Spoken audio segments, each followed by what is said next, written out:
Erkeklerden şunu Kosta bu yakta neye diyor? Sen öldürsün lan. Erkeksin mi? Ben erkeksin. Бұл киши менен бул Айбаш Алмаз экөө дос экен. Кысым болгондо. Мен сени мындай сөз менен айтканда по красному, по черному мен сени тынчтап алам деди. Алчуңарды аласыңар деген сыяктуу айтты да. Мен мыйзам түрүндө деп требовать этип алдым. Күлкүнчтүү да. Саламатсыздарбы урматтуу достор, Беспредел медиа порталынын көрүүчүлөрү, кызматыңыздарда Кайрат Кенжебаев. Бүгүнкү берүүбүздө маегибизде биз 2022 жылдын сентябрь айында болгон Бишкек-Торгород жолундагы автокырсык тууралуу кеп кылабыз. Ал кырсыкта 60-жылы туулган Балыкчы шаарынын тургуну көз жумган. Бүгүнкү күндө ошол маркумдун баласы Жаныбек мырза келип бизге кайрылган. Анткени кайрылуусунун бирден бир себеби бар. Ал чындыкты издеп таппай келгенде да. Анткени бул иште жогорку кызматта элеген милиция кызматкерлеринин да түздөн-түз катыштыгы бар. Мына ушул жагдайларды кенен азыркы маегибизде айтып бергенге аракет кылабыз. Бүгүн бизде конокто Жаныбек мырза өзү, ошондой эле жактоочусу Дастан Хасанов келип отурат. Саламатсыздарбы? Жаныбек мырза, эми алгачкы суроо сизге. Окуя кандай болгон? Ошол кырсыктан дагы апаңызда жогорупсуз. Окуя кандай болгон? Эмне болгон? Ушулар тууралуу бир кенен кесир токтолуп кетсеңиз. Саламатсыздарбы? Биздин атыбыз Жаңгазиев Жаныбек Жайлабаевич. Кыргыз Республикасынын Чүй областында Торгород Бишкек жолунун ортосунда апам жол кырсыгынан каза болгон. Бул Токмок шаарынын тушуда ошондо. Токмок шаарынын тушу Чымкоргондун 70 километринде, объездойунда. Ошокто кырсыктан апам каза болгон.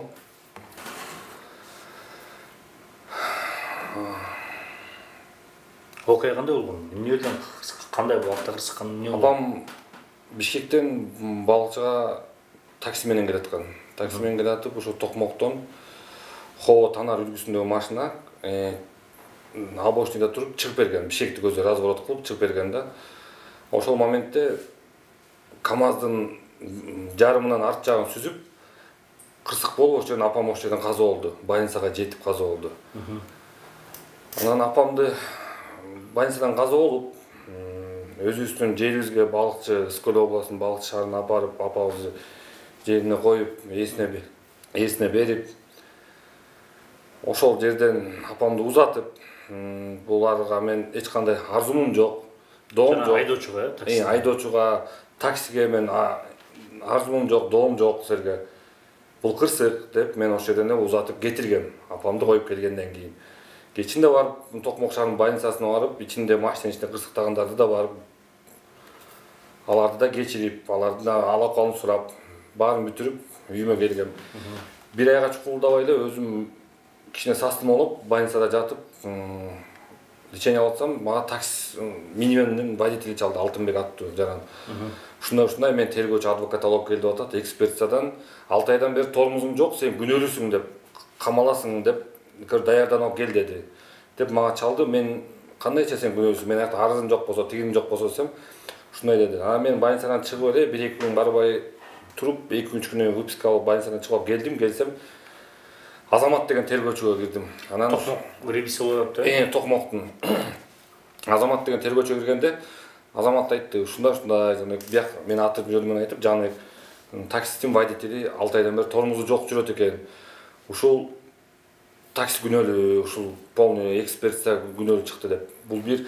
Экинчиден Токмок шаарынын любой иши бир экспертиза барат экен ушул жылга чейин.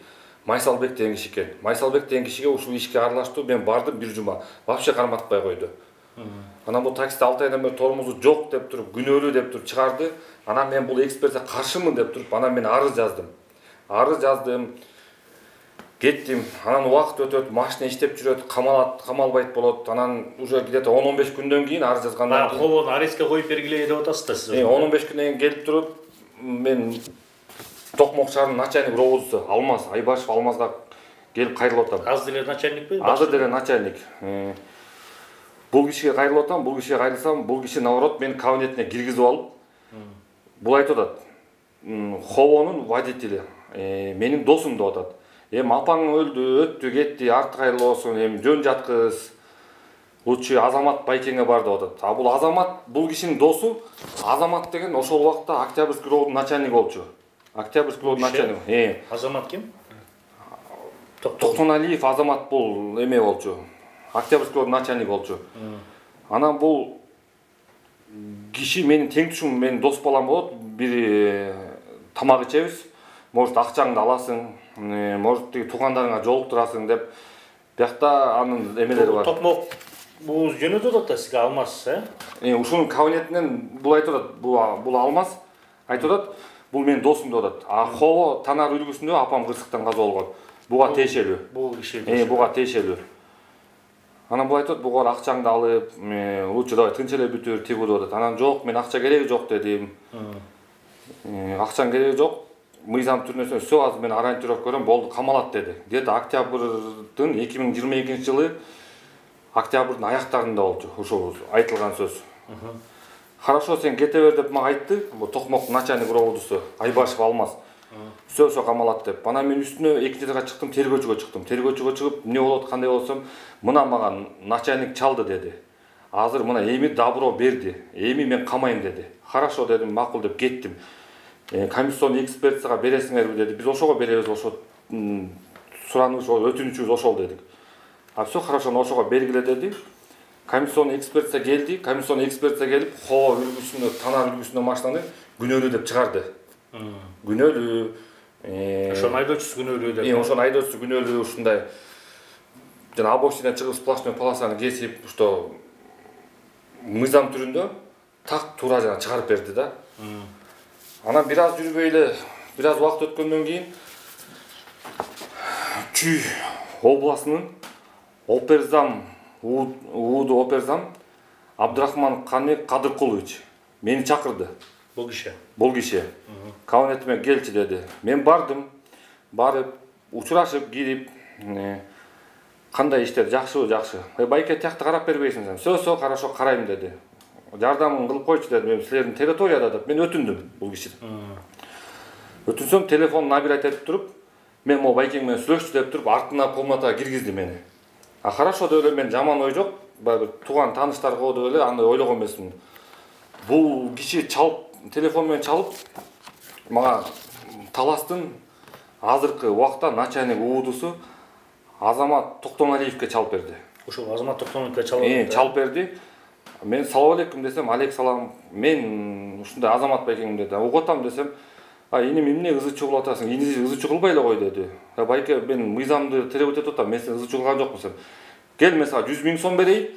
Бар тиги бир курортко барып мээңе салдырып келесиң, может деди. Каякта 100 000 деп сөз эме болду. Анан мен чыктым. Бул эме ошол учурда сүйлөшүп аткан учурда айтты. Мен жардамым тиет деди. Мен начальник ГУБОП болуп иштегем деди. По линия ОПГ. Байке, кандай болуп иштебейсиң, эмне болуп иштебейсиң? Бир кудайым бар, баягы мыйзам түрүндө алып барып бериңиз, мен требовать эткеним ошол деп, биякта көп сөз бар да. Мындай чүнүктүү кылып түшүндүрө кеткенде. Анан бул айтты.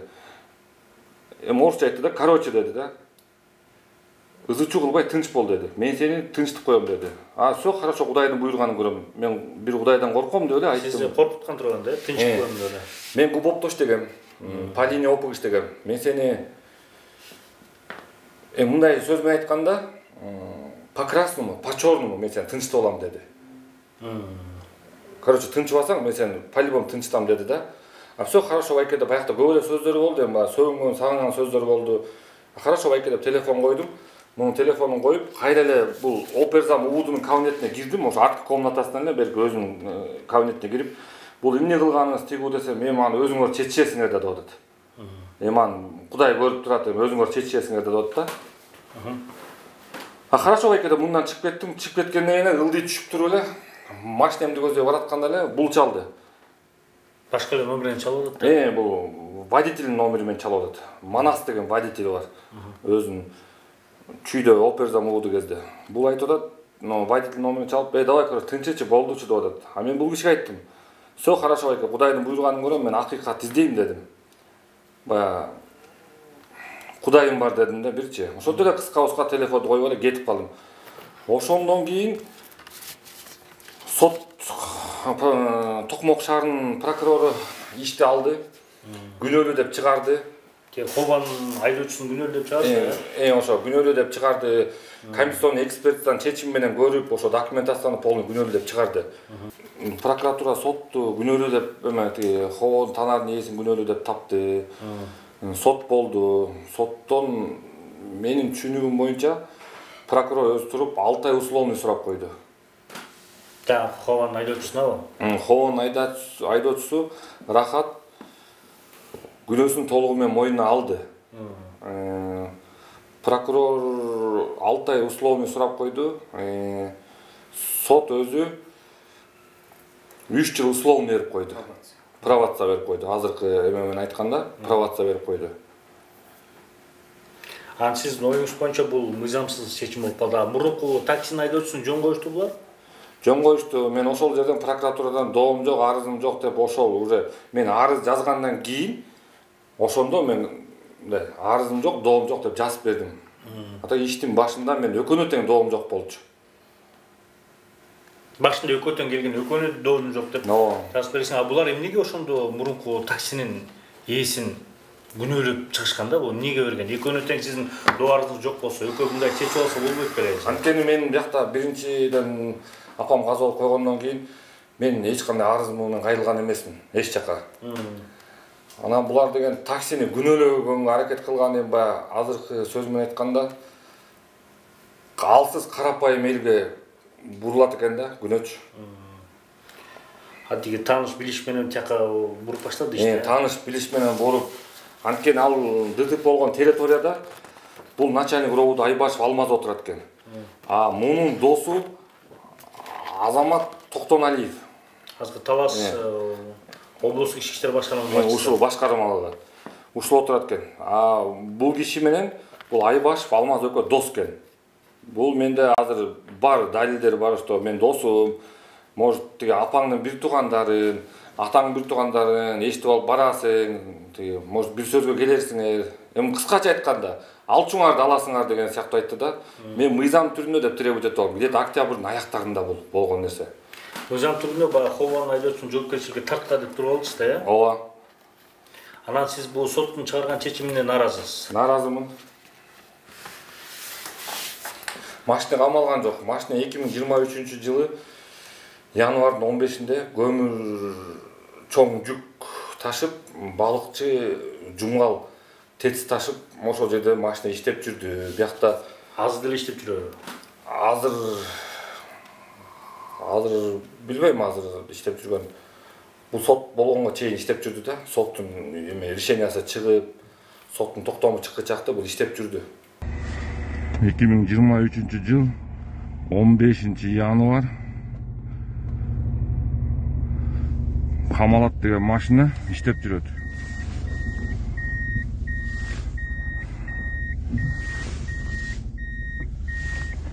Азыр кайра эми баягы райондук чыгарды да, эми силер облустукка даттандыңар да. Даттандык, кайрылдык. Адилеттүү чечим болсун деп атты. Эми Дастан мырза, сиз жактоочу катары негизи кандай болуш керек элеш? Канча мөөнөткө мында мыйзамдуу жагы кандай болуш керек, ошону айтып кетсеңиз. Эми бизге Жаныбек Жаңгазиев юридикалык жардамга кайрылды. Биз тараптан сотко катыштык, тергөөгө катыштык.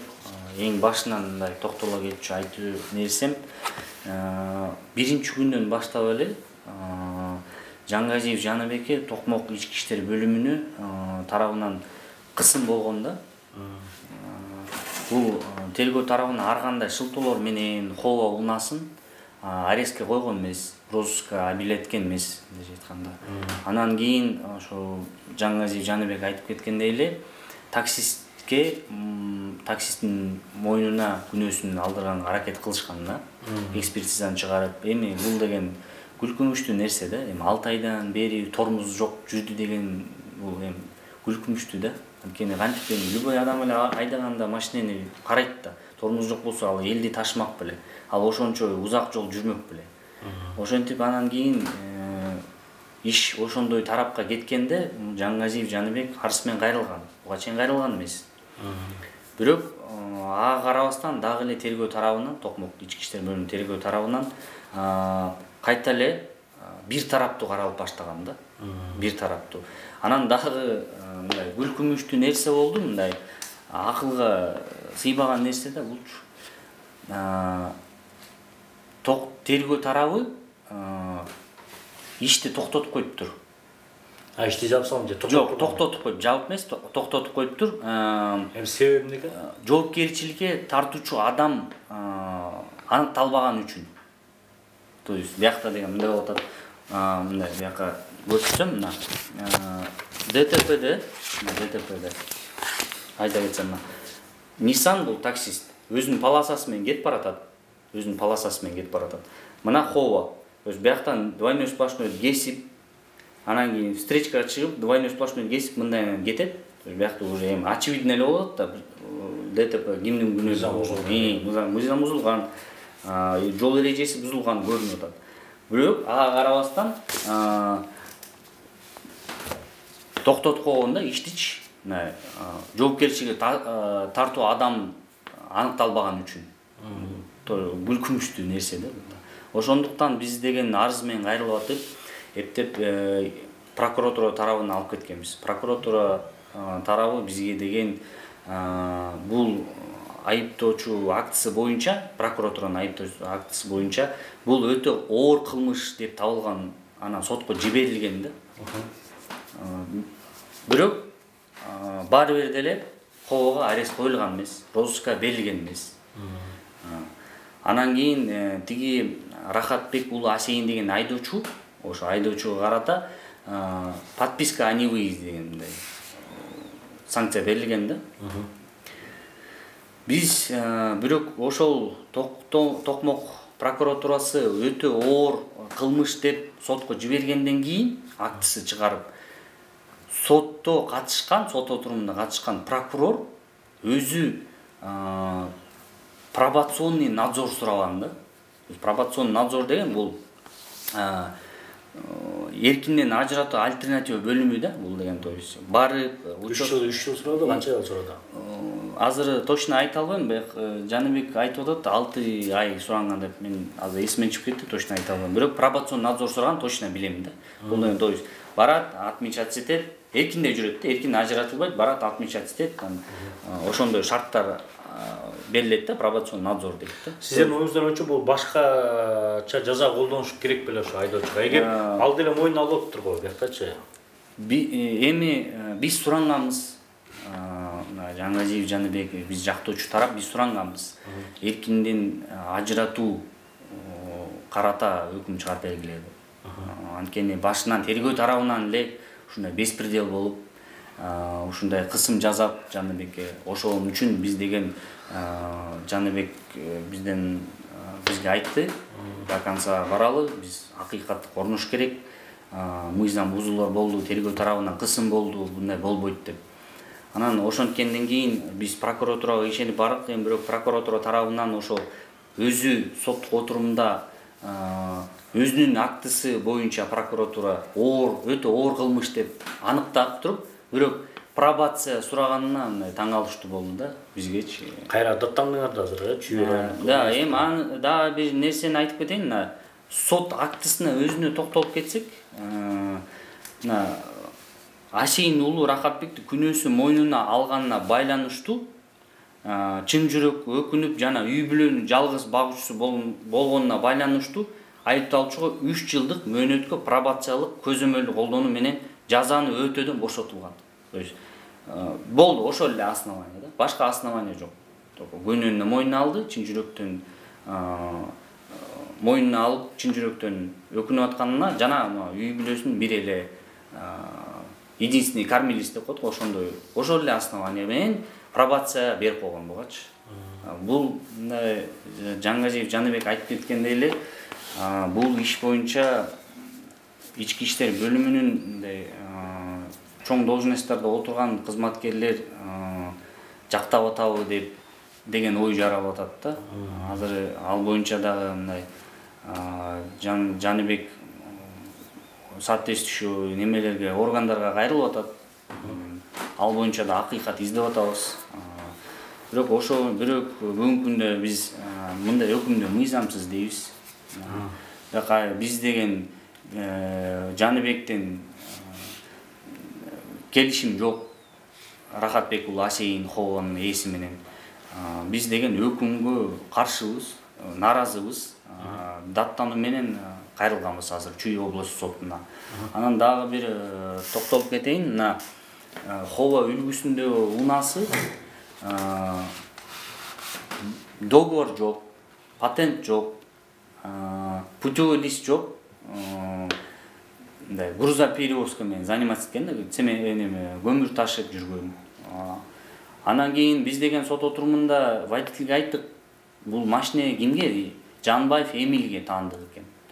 Анан сиз эмне себептен айдап жүрөсүңөр десе, мен грузоперевозка неметен занимаюсь дейт. Анан кийин документиңиз барбы, эмне договоруңуз барбы, патентиңиз барбы? Эчтекеси жок. Жөн эле бул машинаны айдап өзүнүн ишин кылып жүргөн да. Дагы ошо биз деген сот отурумга иш түшүп гана канча бир нече айдан кийин токо соттон суранып атып арест койдурганбыз да. То ал уже машина табылбай калган. Ага чейин сот отурумга чейин бир 4 айча ал иштеп жүргөн, өзүнүн иши менен ошол көмүр ташып жүргөн, бир нече жолу көргөнбүз. Жана Жаңгазиев, Жаныбекте видеолор бар доказательство. Тергөө тарабынан всё биз издеп атабыз, биз розыска бердик, биз арестке койдук деп мындай шылтоолор менен бизди мындай кетирип калган да. Эми ал мындай негизи мына тергөөдөн чындык издеп барган адам болбойт да, андай ишенеткен да. Анан бирок ага карабастан только мындай сотко барганда сот тарабынан суранып ошо арестке коюлганбыз. Бирок ал уже машина жок, ал уже машинага катып койгон. Табылбай калган болот. Табылбай калган, эми биз деген көрбөй элебиз ал машинаны уже. Ошол нерсе боюнча бүгүн ошо арыз менен даттануу менен кайрылдык Чүй облустук сотуна. Жакында соттук процесс болуп. Соттук процесс дагы алды дагы. Жаныбек мырза, сизге суроодон. Сиз башта келгенде бул Nissan менен Хованын эки айдоочусун кечирип атпайсызбы? Мейли деп. Анан кийин кантип ошол айдоочу, таксинин айдоочусуна күнөө коюп баштагандан баштап сиз баягы оюңузду өзгөрттүңүз да ошондо. Эмнеге могу мынакей чоң үлкөн облустун милициясынын начальниги, райондун начальниктери, МВДнын өкүлдөрү ушинтип сизге ар кандай басым жасап, коркутуу, үркүтүүлөр болгон экен, аз деле болуп атат ушундай коркутуу, үркүтүү. Эми азыр коркутуу, үркүтүү болгондо ушул убакка чейин 1 ай, где-то 20 күндөн бери мен өзүм үйүмдө жашабай элем, өзүмдүн үйүмдү сатып ийгем. Өзүм ар кайсы жашайм, мен өзүмдүн семьяман корком, өзүмөн корком да. Эмнеге ар кандай нерсе кылып коюшу мүмкүн дейсизби? Ар кандай нерсе кылып коюшу мүмкүн. Просто эми өзүм 1 жылда атам-апам уда каза болду. Бул биринчиден. Экинчиден менин бир тууганым жок. Мен жалгыз баламмын. Эми булар энемди кырсык себепкер болуп өлгөн аскерге эсип. Эми мени өлтүрөөрү калды да булардынчы. Эми биякта түшүнүктүү болуп турбайбы? Мен тиякташ дегем, биякташ дегем. Мен тиги жол менен да, бул жол менен да мен сени тынчтып алам. Бүгүн болбойбу, эртең болбойбу. Значит, адам оюнда эмне болсо ошо кылам деген нерсени кыла турган үчүн айтып атат да. Андай бир сүйлөшүүлөр болду булар менен мисалы. Болду. Өкүлдөр менен болду. Болду. Могу Ханбек Абдырахманов ушул киши чалды. Эми өзүң чечесиң да дейт. Эми айтчун айтып кишини коркуткан буларга мыйзам жокпу? Буларды бул өкүлдөр эми мындай айтканда карапайым элди коргойбу же ушинтип курдойбу?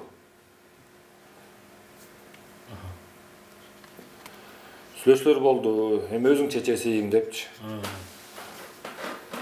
Жанакы Талас УДун начальниги, УДун башчысы Азамат деген. Ошо менен дагы кийин бул кишинин кабинеттен кийин сүйлөшкөндөн дагы сүйлөшүүлөр болду? Жок. Ошо бир эле жолу сүйлөшүү болду.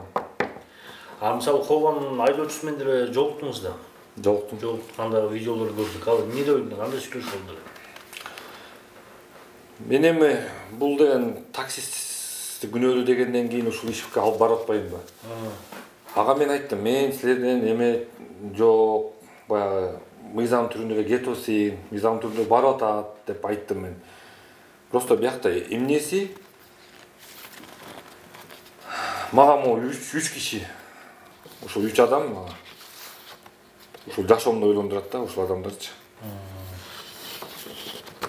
Ушулардан кооптоносуз жашооңузга. Анткени мен бул жана Хово үлгүсүндө машинаны иштеп жүргөндө мен анын шопуруна жолукканда, о менин шефим.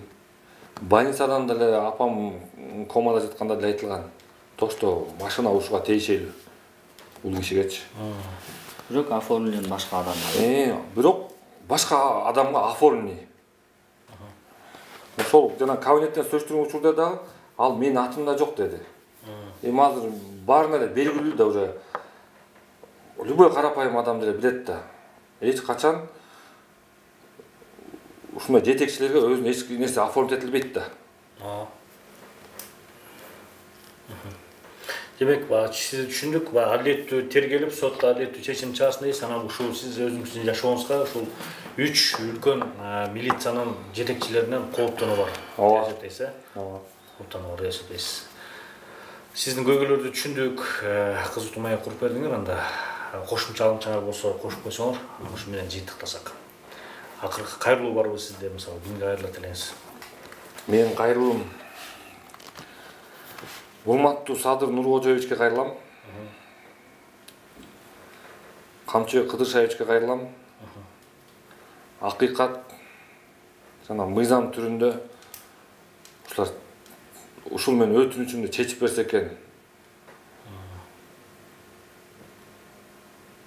Мен же бир тууганым жок. 5 мүнөттөн эртең күнү эмне болот булар айтып аткан сөзүнө мен өзүм жалгыз балам. Ушу Кудай таалам ушу 2 адамды себепкер кылып, ушу 2 кишиден суранам мен акыйкаттык. Ушул кишилердин мыйзам түрүндө жоопко тартышын суранам мен. Ушу менен бүгүнкү берүүбүздү жыйынтыктайбыз. Бизге келип кызыктуу маек куруп бергениңиз үчүн рахмат. Ыраазычылык билдиребиз. Урматтуу көрүүчүлөр, кийинки берүүдөн көрүшкөнчө сак саламатта болуңуздар.